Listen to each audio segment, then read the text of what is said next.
My phone won't stop vibrating against my palm. 53 missed calls. Same number, same name. And the screen keeps flashing a warning light. The porch boards are cold under my bare feet, and the Blue Ridge is half asleep in the gray dawn. My name is Lorraine Lori Mae Whitaker. I am 61 years old, and on May 18th, 2026, my only son ordered me out of his wedding. This morning he texted, "Send the deed. My clutch is still sealed," before I keep going. I'm curious where you're listening from tonight. Stories like this travel farther than we expect, especially when family becomes the quiet place where hurt begins. If any part of this feeling sounds familiar, you're not alone here. You can tap like if you've ever felt pushed aside by someone you loved.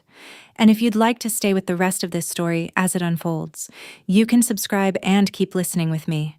I used to think discipline could keep a life from falling apart if I kept my shelves straight, my bills paid on time, my hair pressed and my mouth polite. Then grief and chaos would have to knock first. The first place I learned that was my grandmother Etta's kitchen. The house always smelled like onions and ivory soap.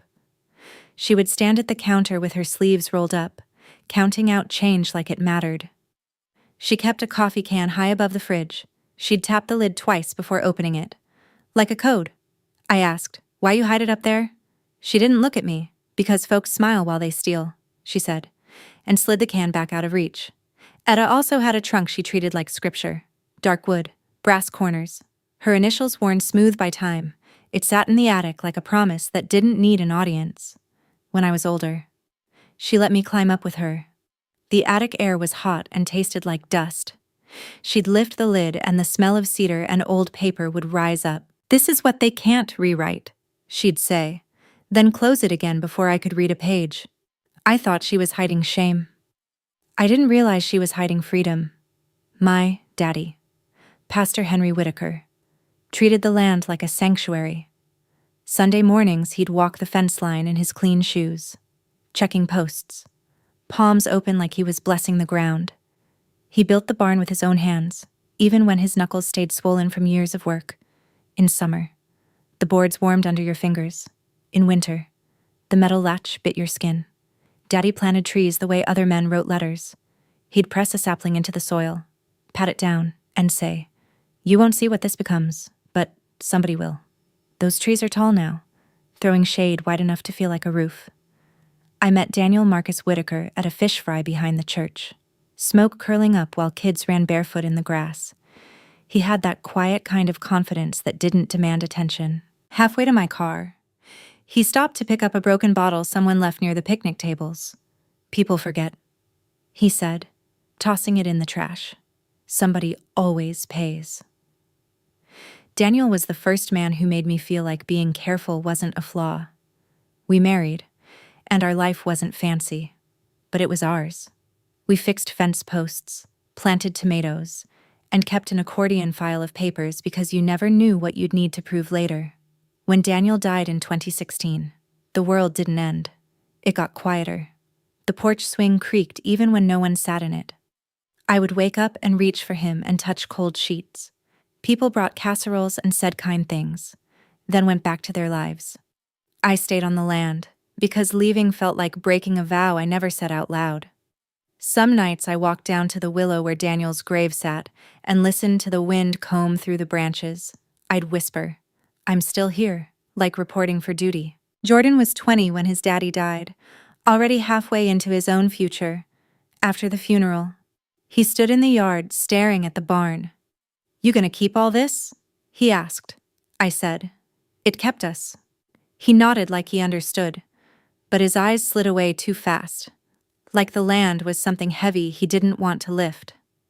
The next morning he hugged me quick and said he'd call. He did, at first. Then the calls started sounding like obligations, not a need. I threw myself into routines. Mornings at the county library, the soft thud of returned books, the fluorescent lights that never quite warmed up.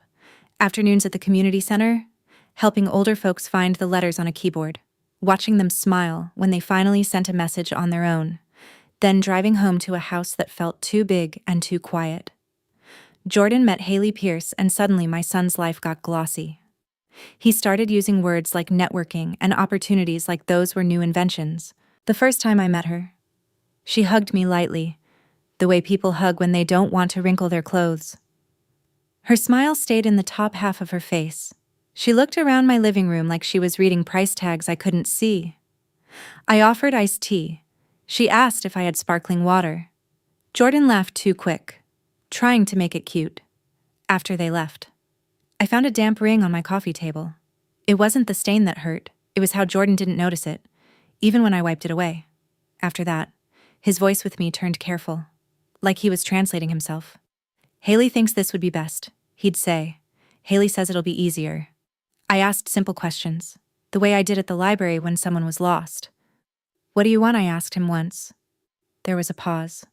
And then he said, I want peace. He didn't say love. He didn't say family. He said peace. Like I was the storm he needed shelter from. On the week of the wedding, I went to the local hair shop and sat under the buzzing dryer, the smell of hot comb and hair oil thick in the air. The women around me talked, laughing loud.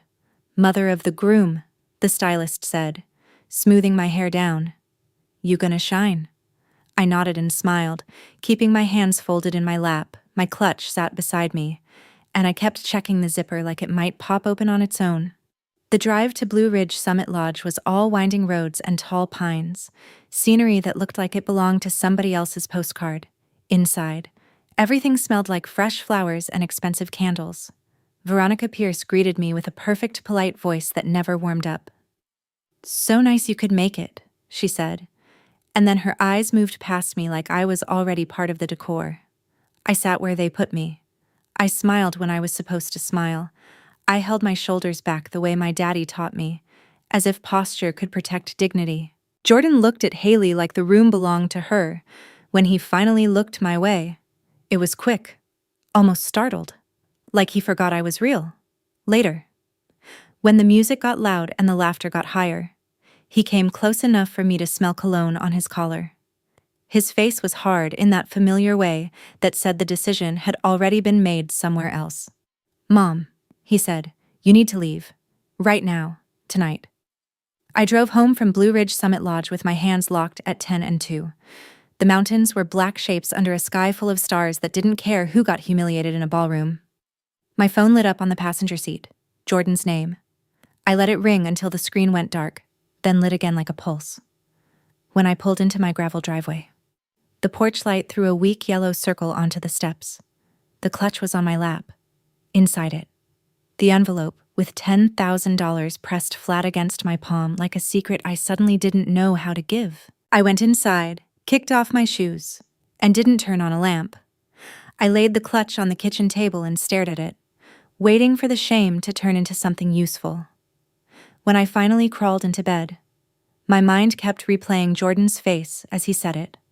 Calm and final. You need to leave. The next morning. My phone started ringing before my coffee finished dripping. It buzzed across the counter.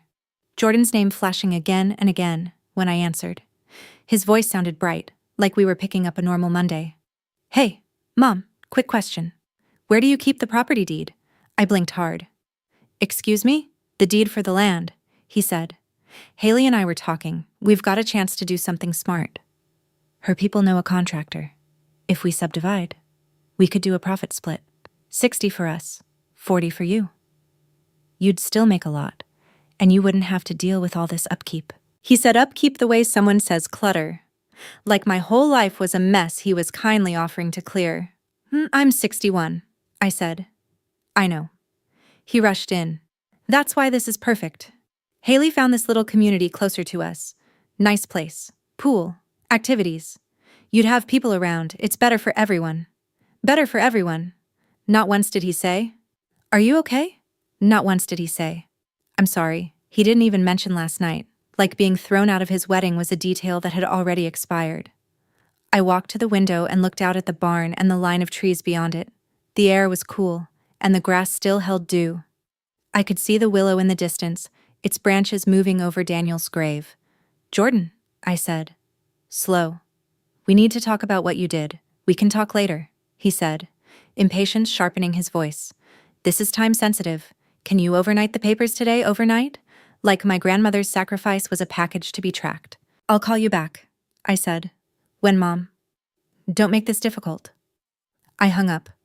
The phone immediately buzzed again. I turned it off and set it face down. The kitchen went quiet except for the refrigerator hum. And in that quiet, I could hear my own breathing. Slow, stubborn, uninvited today. I climbed into the attic before noon. Heat pressed down up there, thick with dust. The pull-down ladder creaked, and every step felt like trespassing into my own history. Etta's trunk sat where it always had, dark and steady, as if it had been waiting for me. I dragged it under the small window and flipped the latches. The smell hit me first. Cedar and paper and time. On top was the deed, dated 1957. The acreage written out in careful lines. 43.8 acres, paid in cash. I ran my finger over Etta Louise Whitaker's name and felt my eyes sting. Beneath it were letters, folded and refolded, their edges soft from handling, offers to buy, bigger offers, pressure dressed up as courtesy. Across one page, in my grandmother's handwriting, were two words that looked like they'd been carved into the paper. Not for sale. I sat on the attic floor and read until my legs went numb. My grandmother had been hunted for this land. My father had guarded it. My husband had asked me to keep it, and now my son was calling it an opportunity. Downstairs. I opened the closet and pulled out Daniel's accordion file, the one labeled important documents in his neat block letters. I found his will and read it slower than I ever had. Then I saw it. The land trust clause, the restrictions. No subdivision, no commercial development. The words were plain, but they landed like a hand on my shoulder. Relief hit so hard it almost made me dizzy. Then the second feeling followed. Darker. Daniel had planned for this. He had protected the land even from Jordan. My phone stayed off for days when I turned it on. The screen filled with missed calls and angry texts.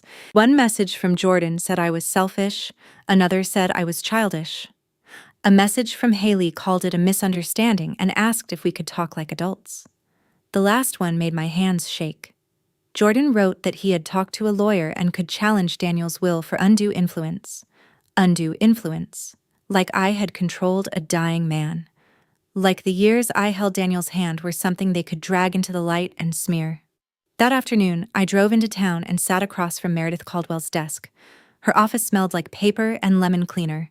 She didn't flinch when I laid the deed, the letters, and Daniel's will in front of her.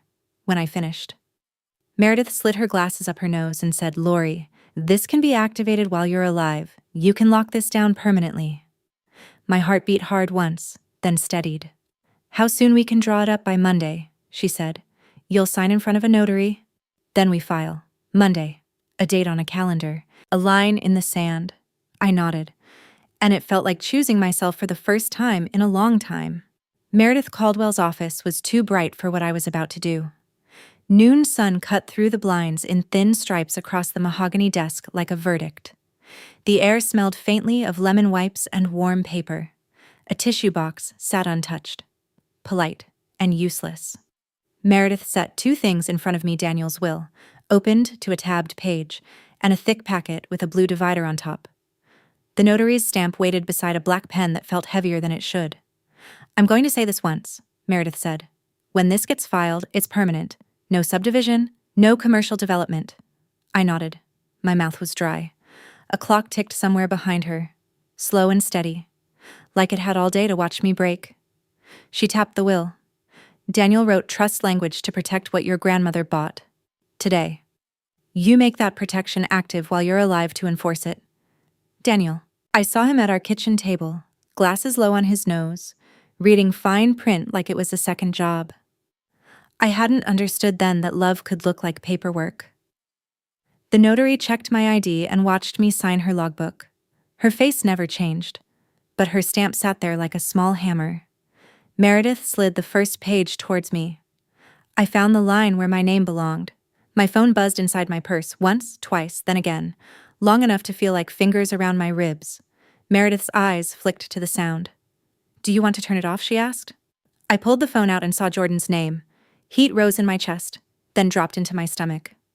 I hit speaker before I could talk myself out of it. "Mom," Jordan said, breathy and bright, like nothing was wrong. You're finally answering. I'm in Meredith Caldwell's office, I said. A pause. Why? Because you asked me for the deed the morning after you threw me out of your wedding. He exhaled hard. We're trying to plan. Haley's uncle has people lined up. This is time sensitive. Time sensitive, I repeated. My humiliation wasn't. Mom. Don't do that, he snapped. You're acting like we did it to hurt you. You did, I said. You just called it something else, in the background. I heard a woman's voice, sharp and low. Jordan dropped his volume. We can compromise, he said. We can split the profit. You could move somewhere smaller. Easier. I stared at Daniel's will, the date clear in dark ink. You're talking about my home like it's a problem, I said. Like I'm a problem. It's my inheritance, he said quickly. Dad would have wanted me to have it. My whole body went cold. Don't, I said. Don't use your father's name to take what he protected. Silence. Then a smaller voice. So what are you doing in that office? Meredith slid the packet closer. The signature line waited, blank and patient. My hand trembled once, then steadied. I thought about my grandmother's handwriting on old letters, not for sale. I thought about Daniel under the willow. I'm keeping my promise, I said. Jordan's breath hit the speaker like wind. Mom, please, just wait. We can fix this. Fix what I asked. The land or your conscience. He didn't answer. Meredith didn't move. I lowered my eyes and signed my name. Lorraine May Whitaker. Slow and legible. The pen scratched across the paper. Loud in the still room. The notary stamped it. Thump. Ink and pressure. Turning my signature into a wall. Jordan's voice cracked. Mom, what did you just do? My voice came out calm enough to scare me. Jordan, I said. Listen carefully. It's not yours anymore. On the other end, there was nothing. No charm. No anger. Just silence so complete I could hear the clock again. Meredith gathered the pages, slid them into a large envelope, and sealed it with tape that sounded like a final click. I turned my phone off and set it face down. My palms were damp, but my spine stayed straight, like I was in church. File it today, I told Meredith. She met my eyes and nodded. I will. I drove home from Meredith Caldwell's office with the windows down. The air smelled like pine and hot asphalt, the kind of summer afternoon that makes everything look slower than it really is. My phone lay silent in the passenger seat. I had turned it off after the call, and for the first time in days the quiet felt like something I chose. The porch boards creaked when I stepped up. Same sound they had made for years, but it landed differently now. I set my purse on the table and unzipped the clutch. The envelope slid out into my hand, thick and perfectly sealed. $10,000 meant for a wedding toast that never happened. For a moment I just stood there with it. I could almost hear the music from Blue Ridge Summit Lodge again. Glasses clinking, laughter rising over the band. Somewhere in that noise, my son had decided I no longer belonged in the room. I didn't open the envelope. Instead, I walked across the yard toward the willow. The grass brushed against my ankles. Still warm from the sun, Daniel's headstone sat where it always had, quiet and steady. I crouched and rested the envelope against the base of the stone. You handled your part, I said softly. Now I handled mine. The wind moved through the branches above me, a slow rustling that sounded almost like agreement, out beyond the fence line. The trees my father planted swayed in the same breeze, tall enough now to throw long shadows over the pasture. When I went back inside, the phone lit up again. Voicemail after voicemail stacked across the screen. Jordan's name over and over. The last message was shorter than the others. Mom, please call me back. I set the phone down without listening to the rest. Whatever words he had left were his responsibility now. And somewhere inside the quiet house, I understood something that had taken me 61 years to learn. Some promises don't protect the people you love. They protect the truth about who you are. If you stayed with me, all the way to the end of this story, I'm grateful you were here to hear it. Moments like this don't leave quickly. They sit with you for a while. The way quiet sits in a house after a long argument. If you feel comfortable sharing, tell me where you're listening from today, and what you would have done in my place that morning. I read those stories more often than you might think. And if you'd like to keep hearing stories about family, loyalty, and the lines we sometimes have to draw to protect ourselves, you can subscribe and stay with the next one. Because the truth is, This wasn't the last time Jordan stood at the edge of that land, looking at the fence like he wasn't sure which side of it he belonged on.